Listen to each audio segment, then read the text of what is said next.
یہ ہے انسانیت کی اصل بربادی اور اصل خسارہ اور اصل جہالت اور اصل شرک. جو بدترین دعا ہے مشرکانہ طریقے سے مانگی گئی ہے اور گڑھی گئی ہے. بالکل اس طرح کا جھوٹا واقعہ کبھی عمر رضی اللہ عنہ کے دور میں نہیں پیش آیا ہے کہ کسی دیہاتی نے، کوئی عرابی آیا اور اس نے آ کے نبی صلی اللہ علیہ وسلم کی قبر کے اوپر کھڑے ہو کے دعا مانگی قبر کے اوپر. تو یہ قبر پرستی کی جڑ فراہم کرنا ہے. ان کے دماغوں کے اندر سے قبر نکل ہی نہیں رہی ہے، جس طرح بنی اسرائیل کے مشرکین کے دماغوں کے اندر بچھڑا چلا گیا تھا. اور اللہ تعالیٰ نے ان کو شرم دلائی کہ مشرکو، بڑے مومن بنے پھرتے ہو، بے ایمانو، تمہارے دماغوں کے اندر سے یہ بچھڑا کیوں نہیں نکل رہا ہے؟ بالکل اسی طرح اس امت مسلمہ کے دماغوں کے اندر، ان کے مولویوں کے دماغوں کے اندر یہ گنبد چلے گئے، یہ مزار چلے گئے، یہ بابے چلے گئے، یہ واسطے وسیلے چلے گئے. یہ براہ راست اللہ تعالیٰ کو پکارتے ہوئے کہ اللہ تو غفور رحیم ہے، تو بہت معاف کرنے والا ہے، مجھے معاف کر دے. بہترین یہ جو دعا ہے رمضان کے حوالے سے اور خاص کر لیلۃ القدر کے حوالے سے، اللہم انک عفو تحب العفو فاعف عنی. اے اللہ تو سراپا معافی ہے اور معاف کرنے کو پسند کرتا ہے، میرے مالک مجھے معاف کر دے. کتنی زبردست دعا. یہ بھی پڑھتے ہیں لیکن ان بے ایمانوں کو یقین نہیں آتا ہے اس دعا کے اوپر، جب تک یہ واسطہ وسیلہ نہ لائیں اور تب تک یہ شرکیہ انداز سے دعا نہ مانگیں. اور ابلیس کو پتہ ہے کہ بال برابر بھی ان کے اندر شرک داخل ایک دفعہ ہو گیا تو اس کے بعد ان کے سارے رمضان کے روزے ختم، ان کی تراویحاں ختم، ان کی تہجد گزاریاں ختم، ان کے عمرے ختم، حج ختم، زکوٰۃ ختم، سب کچھ ختم. اور یہ اگر اسی کے اوپر مر گیا تو ہمیشہ کی آگ کے اندر چلا جائے گا، جہنمی بن جائے گا. اور اس تحریر سے ایک چیز یہ بھی سامنے آئی کہ ابلیس واقعی بڑی ظالم چیز ہے. ایسے انداز سے شرک کا انجیکشن دیتا ہے کہ بڑے بڑے متقی پرہیزگار سمجھے جانے والے اور بڑے بڑے عبادت گزار اور تبلیغیں کرنے والے، پورے رمضان کے اندر کیا نام ہے، حدیث کا دورہ کروانے والے اور درس دینے والے، وہ آخر میں آ کے یہ مشورہ دے رہے ہیں اپنے دوستوں کو، اپنے حلقہ احباب کو کہ اس طرح دعا مانگو، اس طرح دعا مانگو مشرکانہ طریقے سے، تاکہ تمہاری ساری کمائی کے اوپر پانی پھیر جائے. اس طریقے سے ابلیس نے یہ پوری سٹوری گھڑی ہے. تو اس سٹوری کے اندر یہ ہے کہ ایک دیہاتی نے آ کے نبی علیہ السلام کی قبر کے اوپر آ کے دعا مانگی، اور دعا اس انداز سے مانگی، ایسی چالاکی سے مانگی کہ یا اللہ اگر آپ مجھے اس وقت معاف کر دیں گے تو ظاہری بات ہے تیرے حبیب خوش ہو جائیں گے، یعنی نبی علیہ السلام کو بھی پتہ چل جائے گا. اس میں ایک شرک تو یہ ہے کہ قبر کے اوپر کوئی بندہ دیہاتی آیا ہوا ہے اور وہ اللہ سے دعائیں مانگ رہا ہے، اور اب اس کی مغفرت بھی ہو گئی ہے تو نبی علیہ السلام خوش ہو جائیں گے. تو ظاہری بات ہے جب تو مجھے معاف کر دے گا گناہ گار کو تو شیطان کو تو بڑی تکلیف ہوگی. تو یا اللہ کیا یہ ایسا نہیں ہے کہ آپ شیطان اپنے دشمن کو تکلیف دیں اور اپنے حبیب کو ذرا سکون پہنچائیں، خوشی دیں؟ تو یہ دعا جب اس طریقے سے مانگی تو عمر رضی اللہ عنہ چپکے سے پیچھے سے چھپ کے یہ سن رہے تھے اور اتنے متاثر ہوئے اس دعا سے. یقین کیجئے متاثر کیا ہوئے، اگر وہ یہ صحیح واقعہ ہوتا تو اس کو سخت ڈانٹ ڈپٹ کرتے کہ بے ایمان کیسے غلیظ طریقے سے تو دعا مانگ رہا ہے، اس طریقے سے دعا مانگنے کا تمہیں کس نے طریقہ بتایا ہے؟ ہم رسول اللہ صلی اللہ علیہ وآلہ وسلم کے ساتھ رہے ہیں، ہمیں کبھی نبی علیہ السلام نے یہ طریقہ نہیں بتایا، بلکہ رد کیا اس شرک کا، واسطے وسیلے کے شرک کا اور اس شیطانی انداز کا. اور تو یہ طریقہ کہاں سے لایا ہے؟ تو ہر نیک بندہ اسی طریقے سے منع کرتا ہے کسی ایسے کو جو شرک کی طرف جا رہا ہو یا شرک کر رہا ہو یا دین کے اندر بگاڑ پیدا کر رہا ہو. تو عمر رضی اللہ عنہ ایسے نہیں تھے کہ اس مشرکانہ انداز سے دعا مانگنے کی تائید کرتے، اور ساتھ ہی اللہ کو کہتے ہیں اس واقعے کے اندر کہ یا اللہ میری بھی دعا اسی طریقے سے قبول کر جس طرح اس آتی کہ تو دعا قبول کر رہا ہے. اور پھر یہ صاحب جنہوں نے یہ بھیجا ہے پوس، یہ کہتے ہیں کہ آؤ رمضان کے اس آخری عشرے میں ہم بھی اسی طریقے سے دعا مانگیں تاکہ ہمیشہ کے لیے تمہارے یہ اعمال ہیں یہ بربادی کے گڑھے کے اندر جا کر گریں اور اس کے بعد تم ہمیشہ کی آگ کے اندر اتر جاؤ.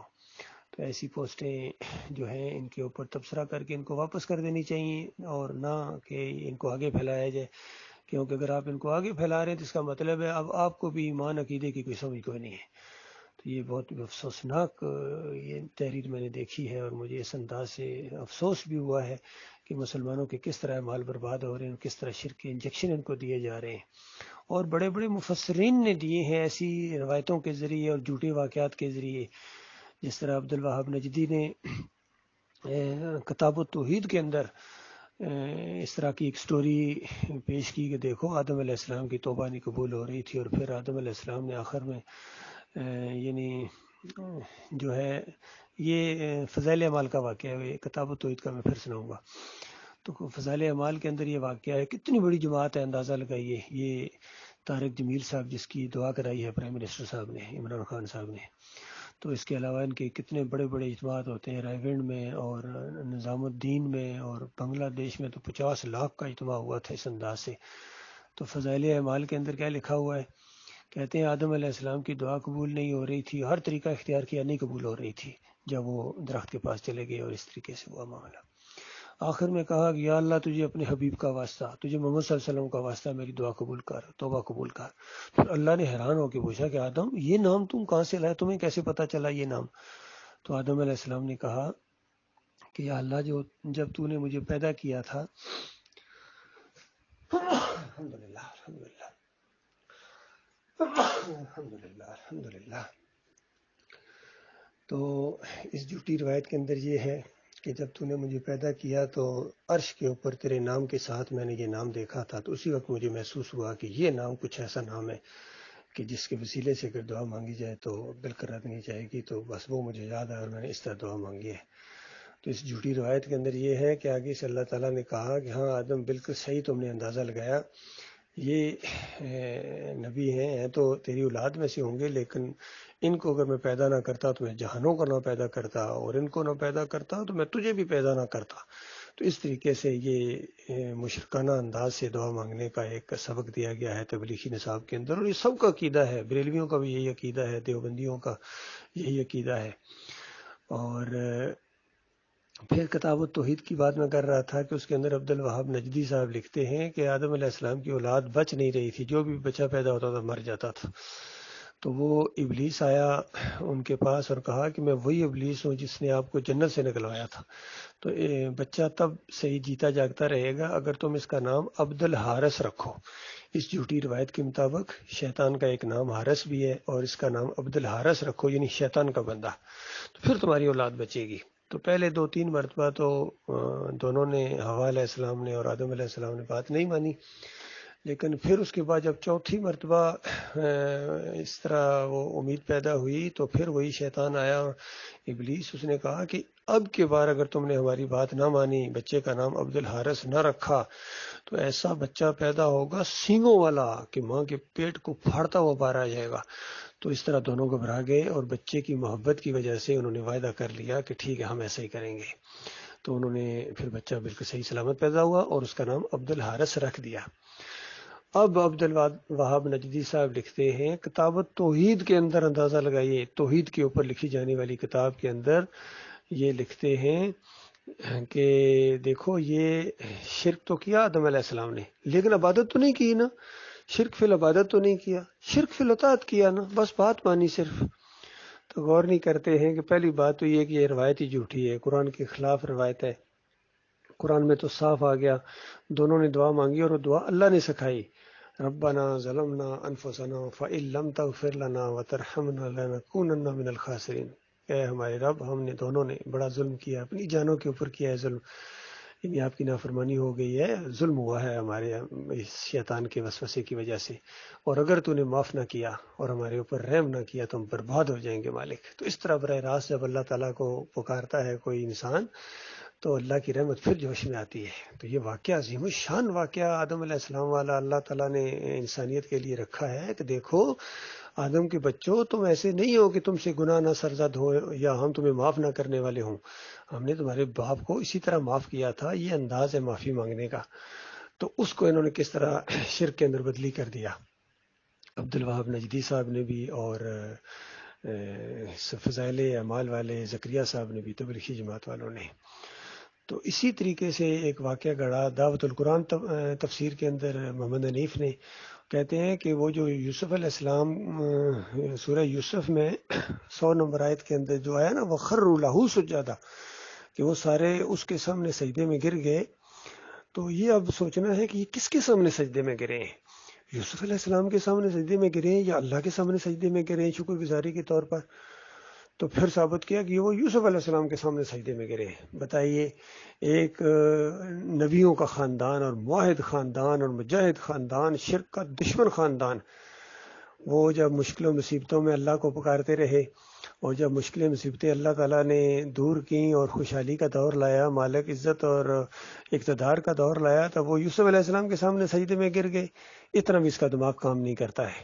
حالانکہ 6 نمبر آیت کے اندر یعقوب علیہ السلام نے اس خواب کی تعبیر بتا دی تھی جو یوسف علیہ السلام نے بچپن میں دیکھا تھا، اور جو کچھ دیکھا تھا اپنے والد صاحب کو بیان کیا کہ ابا جان، میں یہ دیکھ رہا ہوں کہ سورج چاند ستارے اس طرح میرے سامنے جھکے ہوئے ہیں، اور اس کا کیا مطلب ہے؟ بڑے وہ ایکسائٹیڈ والے انداز میں، ابا جان میں دیکھتا ہوں، میں نے دیکھا۔ تو یعقوب علیہ السلام نے، جو وقت کے نبی ہیں اور بہت ہی علم والے نبی ہیں، انہوں نے کہا میرے بچے اس طرح ہوگا، اللہ تعالیٰ تجھے پسند کرے گا نبوت کے لیے، تجھے سلیکٹ کرے گا اور تیرے اوپر اس طرح نعمتوں کی تکمیل کرے گا جس طرح ابراہیم علیہ السلام اور اسحاق علیہ السلام اور اس خاندان یعقوب علیہ السلام کے اوپر اللہ تعالیٰ نے کیے۔ اور پھر یہ خواب حرف بحرف سچا ثابت ہوا، اور وہاں جب وخروا لہ سجدا، انہوں نے پورے خاندان نے اللہ کو سجدہ شکر کیا، تو اس وقت یوسف علیہ السلام کا قول نقل ہوا ہے، اور وہ بات بالکل وہی ہے جو 6 نمبر آیت کے اندر یعقوب علیہ السلام نے کہی تھی، دونوں کے الفاظ بھی ملتے ہیں۔ تو یہ تعبیر بتائی تھی یعقوب علیہ السلام نے، جس کی تصدیق کی ہے یوسف علیہ السلام نے اس تعبیر کی۔ تو یہ سادہ سا واقعہ ہے، لیکن انہوں نے سجدے کا رخ اللہ کی طرف سے وہ زبردستی ڈنڈے کے زور سے یوسف علیہ السلام کی طرف پھیر دیا۔ اسی طریقے سے اشرف علی تھانوی صاحب نے اپنی ایک تفسیری انداز میں، وہ سورہ زمر کے اندر جو آیا ہے، قل یا عبادی الذین اسرفوا علی انفسہم لا تقنطوا من رحمت اللہ، کہ میرے ان بندوں کو، اور پھر حدیث میں اس کی تشریح بھی آ گئی کہ بہت ہی گناہ گار قسم کے بندے تھے، کچھ انسان تھے جو نبی علیہ السلام کے پاس آئے اور انہوں نے کہا کہ یا رسول اللہ، آپ کی دعوت ہمیں بہت اچھی لگتی ہے، ہم اسلام قبول کرنے کے لیے بالکل تیار ہیں، آپ کی دعوت ماننے کے لیے تیار ہیں، لیکن ہمارا ایک مسئلہ ہے، اور مسئلہ یہ ہے کہ ہم بہت ہی بڑے گناہ گار ہیں، بہت بڑے گناہ گار ہیں، ان گناہوں کا کیا بنے گا؟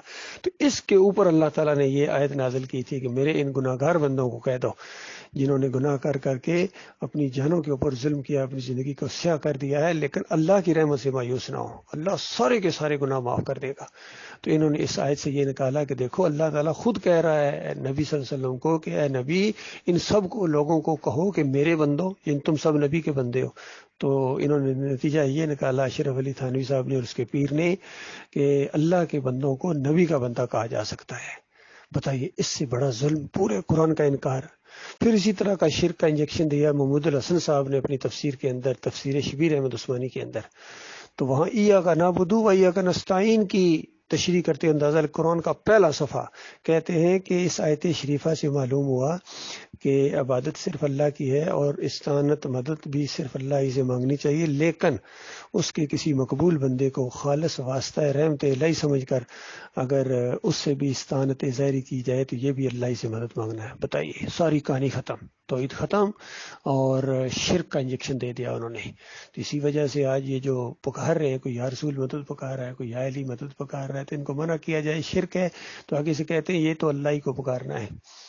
اور اسی شرک کی جب میں نے نشاندہی کی تھی وہاں اپنی فوج 7 پنجاب ریجمنٹ کے اندر، تو اتنا بڑا انہوں نے کیس بنا دیا اور کہا کہ یہ تو انتشار، فوج کے اندر انتشار آ گیا۔ یعنی یہ جب کہا جائے کہ اللہ کو مدد کے لیے پکارو، یا علی مدد نہ کہو، تو کہتے ہیں کہ یہ فوج کے اندر انتشار ہو جائے گا۔ بتائیے، انتشار تو شرک ہے، انتشار تو پہلے ہی پھیلا ہوا ہے، کفر و شرک انتشار ہے بہت بڑا۔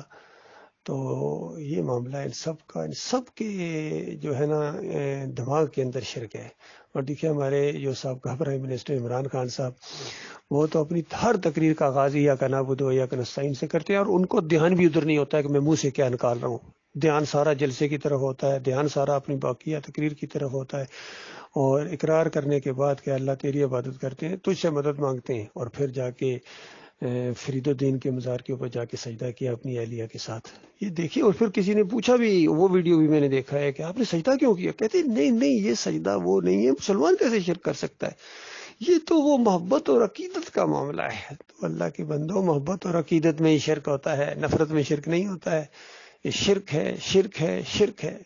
اور جنہوں نے شرک کر کے اللہ پر الزامات لگائے ہیں اور تفسیریں لکھی ہیں مشرکانہ، انہوں نے بہت بڑا ظلم کیا ہے، یہ طاغوت ہیں، جب تک ان کا کفر نہ کیا جائے ایسوں کا ایمان اللہ کے ہاں قابل قبول ہے ہی نہیں ہے، ایسوں کے روزے قبول نہیں ہیں، نمازیں قبول نہیں ہیں، حج عمرہ قبول نہیں ہے، جہاد قبول نہیں ہے، کوئی عمل ان کا اللہ کے ہاں قابل قبول نہیں ہے، اور کوئی فرض نہیں ان کے اوپر اعمال جن کا عقیدہ اس طرح مشرکانہ ہو جس طرح اس واقعے کے اندر بتایا گیا ہے۔ بس ایک چیز ان کے اوپر فرض ہے، لازم ہے، اور وہ جہنم کا ابلتا ہوا لاوا ہے، جہنم کی ابلتی ہوئی آگ ہے جس کے اندر ہمیشہ ہی رہیں گے اگر انہوں نے توبہ نہ کی۔